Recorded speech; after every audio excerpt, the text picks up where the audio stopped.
dipersembahkan oleh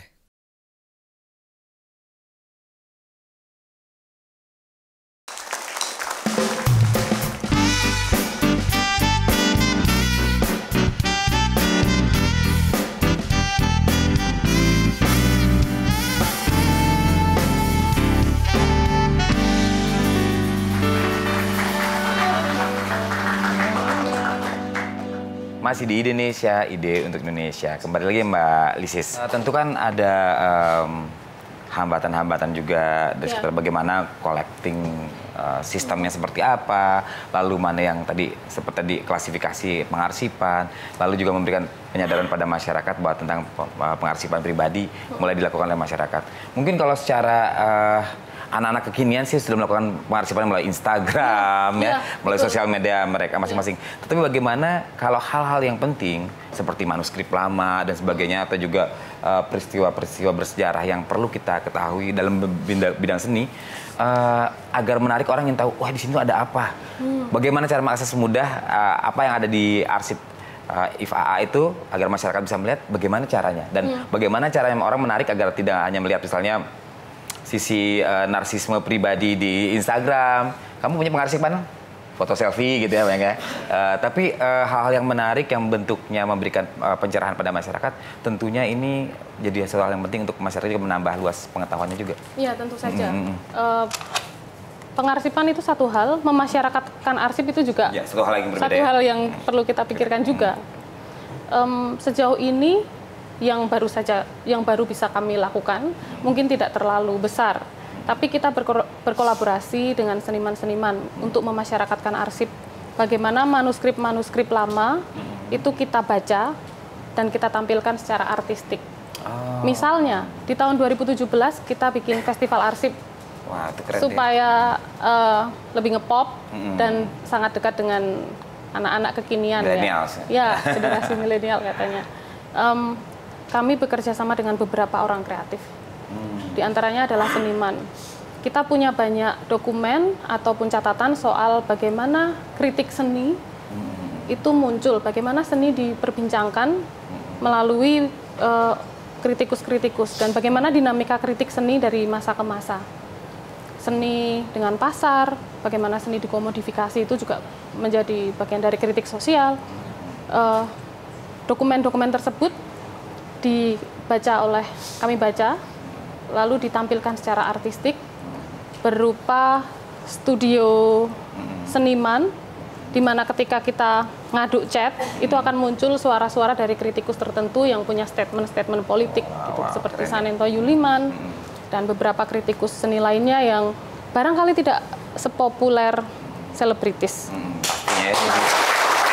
Ini berarti pemirsa bahwa ada hal-hal yang juga kita harus lebih secara pribadi pun punya inisiatif untuk bisa mengembangkan diri dan melihat kekayaan dari intelektual bangsa kita melalui arsip-arsip tadi ya. Betul. Nah, ini adalah perjuangan awal tentunya, baru sekitar 25 tahun ada 95 sampai 2018 ya sudah cukup panjang, tapi ini adalah langkah awal dan sekarang dari FAA itu tahun 2007 dan tidak berhenti di sini.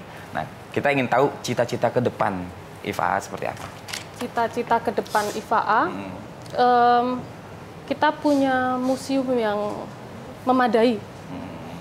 Dan ketika kita ke museum itu, kita merasa bukan cukup ya, tapi kita terpantik untuk melakukan riset atau kemudian memproduksi pengetahuan. Dan secara fisik kita bisa ditemui di museumnya, bisa kelihatan ya barang-barang yang bisa kelihatan. Juga dibarengi dengan perluasan perspektif itu tadi, bahwa arsip yang juga hidup itu masih bisa kita temukan, dan itu memperkaya kita justru, memperkaya masyarakat itu sendiri, dan keduanya harus memang barengan sih. Dan barangkali di sisi regulasi lebih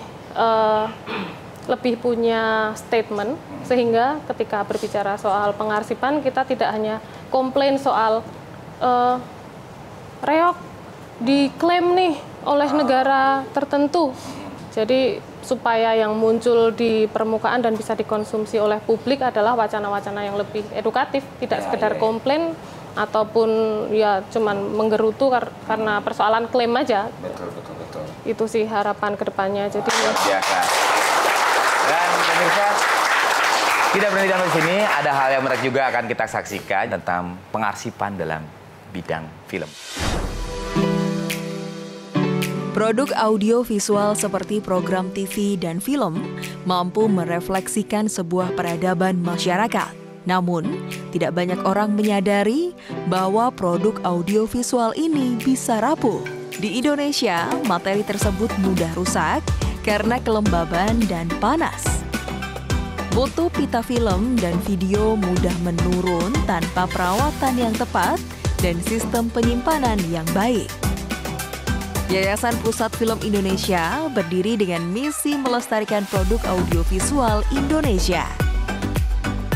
Kegiatan yang dilakukan meliputi preservasi, pemeliharaan dan perlindungan, restorasi dan pemulihan, termasuk juga digitalisasi, serta penyediaan akses untuk publik. Pemirsa, tamu berikutnya adalah seseorang yang membuat pengarsipan tentang film. Seperti apa? Kita sambut Mas Subianto.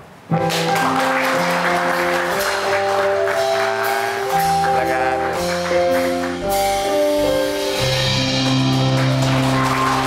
Mas Subianto, apa tuh ID Film Center itu? ID Film Center adalah yayasan yang berfokus pada kerja preservasi, restorasi, digitalisasi, dan memberikan akses ke publik hasil kerja preservasi kita. Preservasi tadi. Nah, kalau film-film itu dari yang tahun berapa aja yang katakanlah dibenerin lagi, dibuat pengarsipannya? Kami mengerjakan tidak hanya film cerita, tapi juga film dokumenter. Dan bahkan film iklan dari materi film seluloid, video tape seperti U-matic atau Betacam dan lain-lain. Cuman kami saat ini berfokus pada film dengan materi film seluloid karena kami harus adu cepat dengan waktu. Karena film seluloid itu akan mengalami penurunan kualitas. Film-film yang kami arsipkan, kami preservasi, itu beberapa film dokumenter dari Yayasan Sono Budoyo di Jogja, itu film dokumenter dari tahun 23, tahun 20, tahun 1920 gitu. Sementara kalau film Indonesia, dalam artian film cerita, kita mengarsipkan paling tua itu tahun 40. Jadi sebelum ada Indonesia itu sudah ada film. Jadi kita preservasi secara digital. Wah, menarik sekali pemirsa. Saya penasaran film-film seperti apa aja yang ada di ID Film Center ini. Nah, itu kalau dari teknisnya sulitnya sih? Jadi kenapa tadi saya bilang kita beradu cepat dengan waktu? Film seluloid itu dibuat dari bahan kimia. Jadi ketika bahan kimia, dia akan bereaksi ketika ada bereaksi dengan waktu kan. Ketika dia kena udara atau panas itu bereaksi. Jadi prosesnya adalah yang pertama itu melakukan preservasi materi aslinya. Ada masalah di Indonesia karena negara kita itu negara tropis, jadi kerusakannya itu lebih cepat lagi ya. Lebih cepat filmnya lagi. Menguning bahkan sampai jadi kayak madu gitu.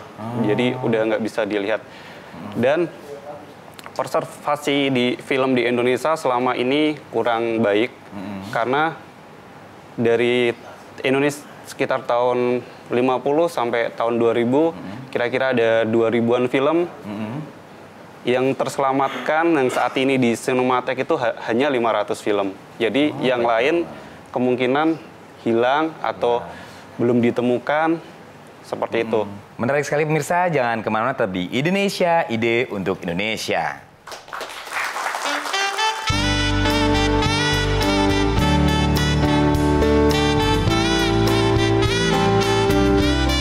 Saat ini kami mengalami kesulitan ketika mengakses film tahun 70, 80, kita sangat susah sekali kayak mencari-cari di mana.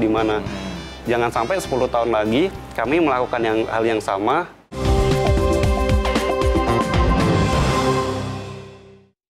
Dipersembahkan oleh